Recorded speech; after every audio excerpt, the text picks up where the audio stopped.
صلاۃ و سلام علیک یا رسول اللہ صلی اللہ علیہ وسلم. اسی لیے جابر نے کہا یا صاحب الجمال، اے حسن والے، یا سید البشر، اے تمام انسانوں کے سردار، من وجہک المنیر، تیرے چمکتے چہرے سے لقد نور القمر، چاند کو بھی روشن کیا گیا ہے. حضور تیرے چہرے کی ضیاء سے چاند بھی روشن ہے. اور اتنا یہ آپ کہیں گے جامی بہت بات کا ہے، جامی یہ بات کہہ سکتا ہے شاید اس نے دیکھا نہ ہو، مگر قربان چاہیے یہ جامی کی بات ہے. اور صحابی سے پوچھے، حضرت برا بن عازب صحابی رسول ہے، کہتے ہیں جی تو ان رسول اللہ صلی اللہ علیہ وسلم فی لیلۃ القدر، میں حضور کی بارگاہ میں جو اتنی رات کے چاند کی رات کو حاضر ہوا، کہتے ہیں میں نے دیکھا سرکار نے ایک چادر اوڑھی ہے جس کی دھاری سرخ ہے، کہتے ہیں کالی چادر ہے. میں نے کیا دیکھا؟ آمینہ کا لال ہے، سرکار کا چہرہ کھلا ہوا ہے. کہتے ہیں فنظرت الی وجہ رسول اللہ، میں نے حضور کے چہرے کو دیکھا. فنظرت الی القمر، میں نے پھر چاند کی طرف دیکھا، پھر چہرہ مصطفیٰ دیکھا، پھر چاند دیکھا. کہتے بہت دیر موازنہ کرتا رہا، پھر میں اس نتیجے پر پہنچا کہ مصطفیٰ کا چہرہ چاند سے زیادہ خوبصورت ہے. اچھا صحابہ کا عقیدہ سنیں. حضرت ابو بکر صدیق سے کسی نے پوچھا کہ ابو بکر تمہیں دنیا میں کیا پسند ہے؟ تو فرمایا النظر الی وجہ رسول، حضور کا چہرہ دیکھتے رہنا ساری کائنات سے زیادہ پسند ہے. انفقاق مالی علی رسول اللہ، حضور پر میرا مال خرچ ہوتا رہے. لوگوں آپ سے بھی پوچھا جاتا ہے مینار میں کیوں جھنڈے لگاتے ہو، کیوں خرچہ کرتے ہو؟ تو یہ بات یاد رکھیں لوگوں، بعض لوگ کہتے ہیں تم نے اسلام میں یہ نئی چیز کاٹ لی ہے. میں نے کہا جو مدرسہ ہم بناتے ہیں ذرا مجھے بتاؤ رسول اللہ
हुजूर ने प्याला दिया, मैंने मुंह से लगा दिया, कहते पेट भर के पी के वापस दिया। हुजूर ने फरमाया और पियो, फरमाते मैंने और पिया। हुजूर ने फरमाया अबू हुरैरा तुम्हें बहुत भूख लगी थी और पियो, फरमाते और पिया।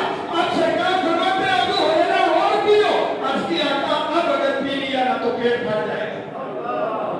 फरमाते हुजूर ने उस प्याले को हाथ में लिया, बिस्मिल्लाह पढ़ के पिया और खत्म कर दिया। हाँ? ए अबू हुरैरा कैसा था वो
لنگر ہے اور بہت سارے خوش نصیب حضرات ہیں جو تمنا رکھتے ہیں اور میں سے گزارش کروں گا کہ ہنگامی طور پر آپ کے پاس کمیٹی والے حضرات باقی بیچ میں سے مشہور ہیں اور اس لنگر کے اندر اپنا اپنا حصہ شوق پیار کے ساتھ ڈالو.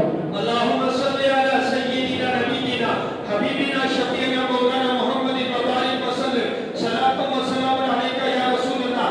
حضرت دائی حلیمہ فرماتی ہے میں نے گھر کے باہر ایک گڑھا کھودا, ایک کھود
हालत है एक मछली की।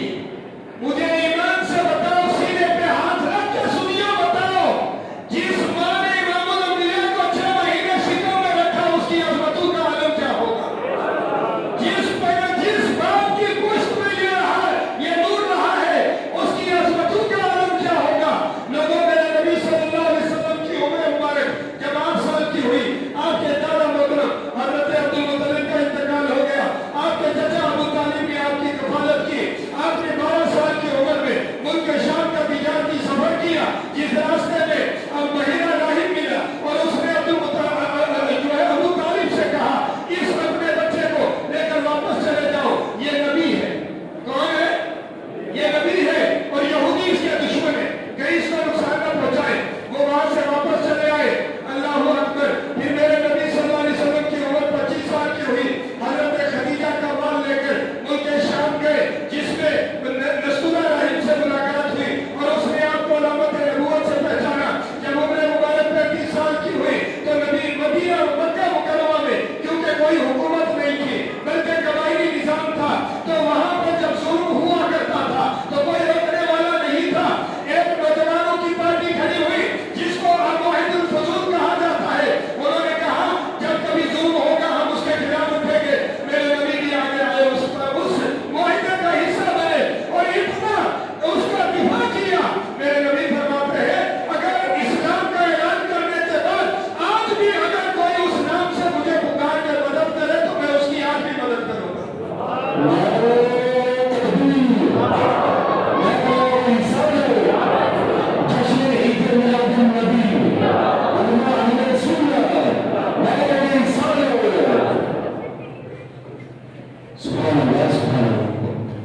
मेरे नबी सल्लल्लाहु अलैहि वसल्लम ने 40 साल की उम्र में ऐलान नबूवत किया।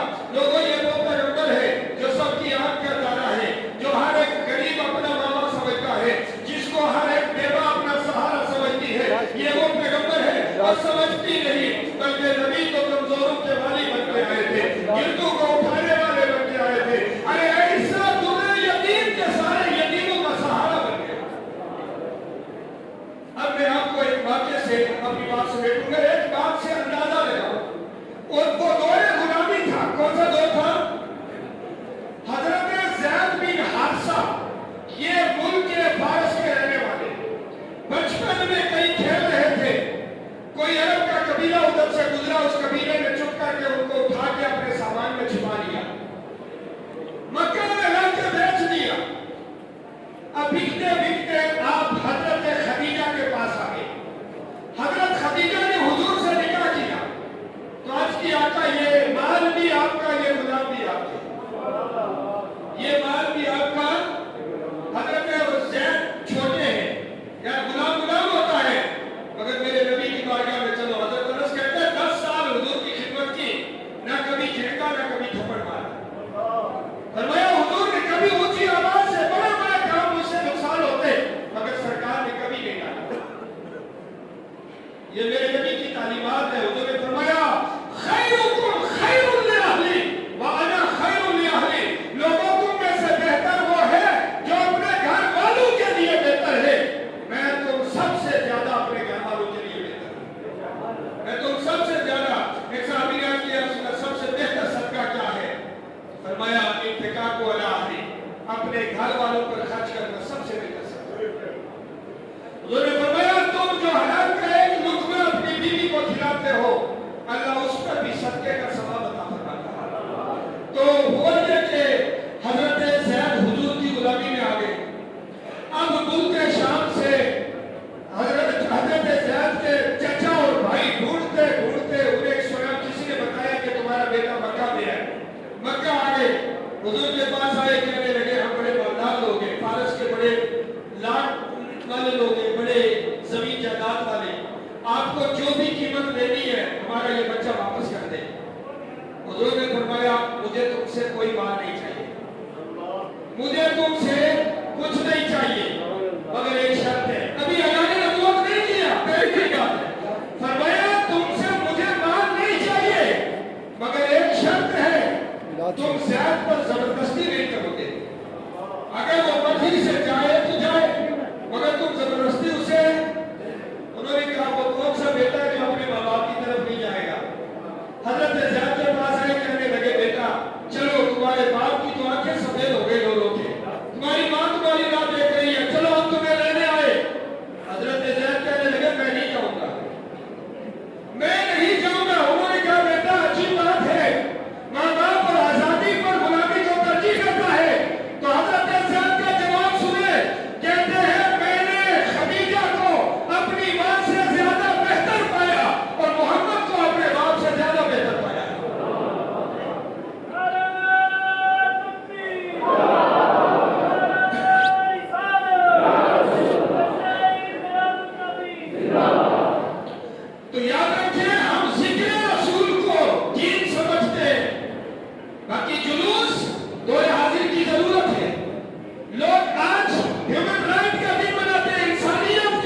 انشاءاللہ تعالی بشرط زندگی پھر ملاقات رہے گی.